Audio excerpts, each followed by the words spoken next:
Moja ya kitu ambacho kinatawala dunia, hasa ulimwengu wa roho, kuna vitu vinaitwa malango. Na kuna malango mengi. Na moja ya malango ni malango ya wakati, malango ya siku, malango ya miaka, malango ya masaa. Sasa leo nataka nikufundishe kuhusiana na lango la mwezi, ambao ni tarehe ya kwanza ya mwezi wowote. Inatafsiri nini? Ukisoma kwenye maandiko matakatifu kuna vitu ambavyo vipo katika Agano la Kale na vinaendelea kufanya kazi hata Agano Jipya. Na moja ya vitu hivyo ni maagano. Haleluya. Sasa nataka leo nikwambie hivi. Tarehe moja ya mwezi wowote ni siku ambayo ni lango. Aidha uruhusu baraka ziingie au laana. Na ngoja nikwambie kitu. Kwenye ulimwengu wa giza wanachofanya, tarehe moja ni siku yao ya matamko. Ni siku ambao wanatamka na kurusha maneno mbalimbali juu ya uchumi wa watu, ndoa za watu, kazi za watu, huduma za watu. Why? Lango linakuwa limefunguka. Nataka nikwambie hivi, usifikiri maombi ambayo utaomba saa 6 usiku yatakuwa sawa na mtu aliyeomba saa 1 asubuhi. Kwa sababu saa 6 usiku ni lango, ni mwanzo wa siku mpya. Ni lango ambalo linakuwa na nguvu sana. Nataka nikwambie hivi, wachawi wanajua. Kwa mfano, uchawi wote unafanyikaga kuanzia saa 6 hadi saa 9. Kwa nini nakwambia hivyo? Najaribu kukwambia hivyo kwa sababu nataka nikuelekeze ujue maana ya malango na nguvu iliyopo kwenye malango. Sasa tarehe moja kama ya leo kwa mfano, ni siku maalum ambayo unaweza wewe ukaitengeneza mwezi wako, ukautengeneza sawa sawa na unavyotaka. Ukazuia kile ambacho adui amepanga kufanya. Moja ya vitu ambavyo adui wanaachilia mwanzo wa mwezi ni laana kwenye mambo yako, lakini mitego, mauti. Watu wengi sana usikiri ukifa tarehe 29 usikiri walianza michakato ya kukuua tarehe 29. Mara nyingi michakato mikubwa kama ya mauti huwa inaanza mwanzo wa mwezi. Sasa watu wengi hawajui kuombea malango yao ya mwezi. So lazima utamke maneno, lazima utamke baraka, lazima ufute kila laana ambazo zinaweza kuwa zitatamkwa on the way. Lazima utegue mitego yote. Lazima uharibu sadaka. These guys huwa wanachofanya mwanzo wa mwezi ni mwanzo pia wa kutoa sadaka. Na hii wameiga kwenye Biblia. Ukisoma Hesabu 10:10 na ukaja ukasoma Isaya 6:6, yani 66:23, utagundua Mungu alitoa utaratibu wa ibada maalum, yani kwenye hekalu. Remember kwenye sinagogi hatakuwa na ibada, okay? Kwenye hekalu kufanyika ibada maalum kila mwanzo wa mwezi kama ambavyo ilikuwa kila Sabato. Kwa maana nyingine ni kwamba Mungu aliheshimu sana mwanzo wa mwezi sawa sawa na ambavyo aliheshimu Sabato. Sasa ukifahamu hili utagundua kwamba siku hiyo ambayo ni mwanzo wa mwezi, yani tarehe moja, walitoa sadaka kwa sababu hakuna ibada bila sadaka. Na ufalme wa giza wanafanya hicho. Watoto wa Mungu ndo wengi hawajui.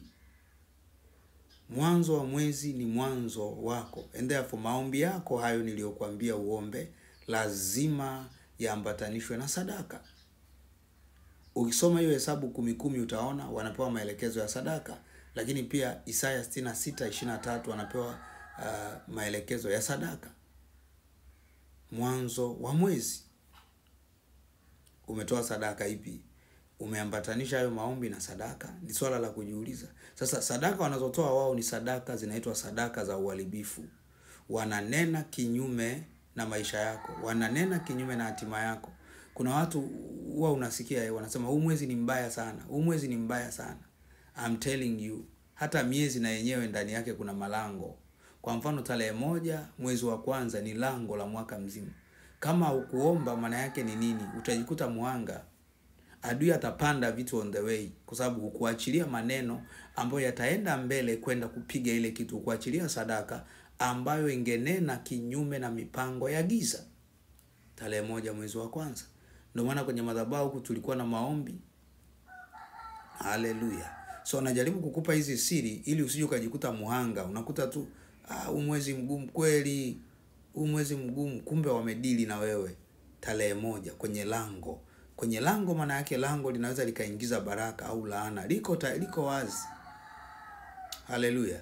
Na remember maneno yako wewe ni uhai. Maneno yako ni roho. Haleluya. So kuna vitu ukitamka vinaumbika, ambavyo adui akijaribu kupanda anakutana na neno alafu anakimbia. Hawezi kufanya kitu alichopanda. Mkristo yoyote ambaye mdomo wake umefungwa ni tafsiri ya hatima iliyofungwa, kwa sababu nguvu zetu zipo katika maneno. Ndio maana maandiko yanaweka wazi, si ndio? Yes. Uzima na mauti upo katika kinywa chetu, katika maneno tunayotamka. Ukiona kuna vitu haviendi, maana yake hilo eneo hujatamka maneno ya Mungu ya kutosha.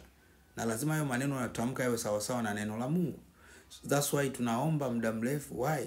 Tunaomba muda mrefu kwanza kabisa kuwa na muscles za kiroho, sio kumbadili Mungu, lakini kingine ni kwamba kuhakikisha kila eneo la maisha yetu kuna neno la Mungu tumelitupa, tumeliachilia kule.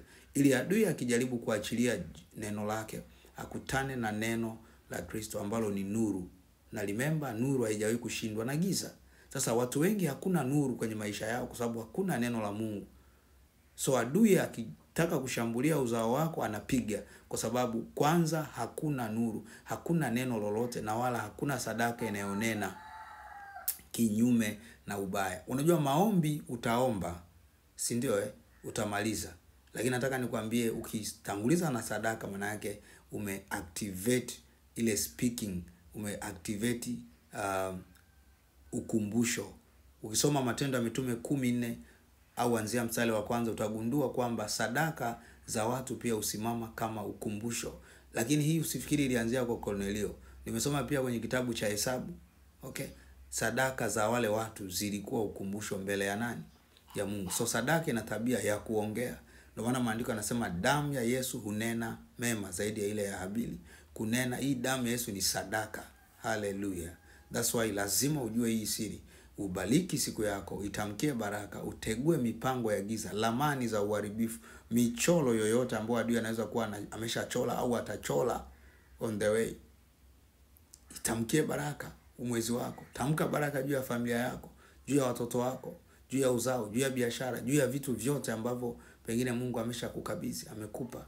Lakini tamka, prophesy, jitabilie kwamba mwezi huu ni mwezi wa mafanikio, ni mwezi wa kuinuliwa, ni mwezi wa cheo, ni mwezi wa kupanda cheo, ni mwezi wa hiki, ni mwezi wa kumtumikia Mungu katika roho na kweli, ni mwezi ambao Mungu atakuinua kihuduma.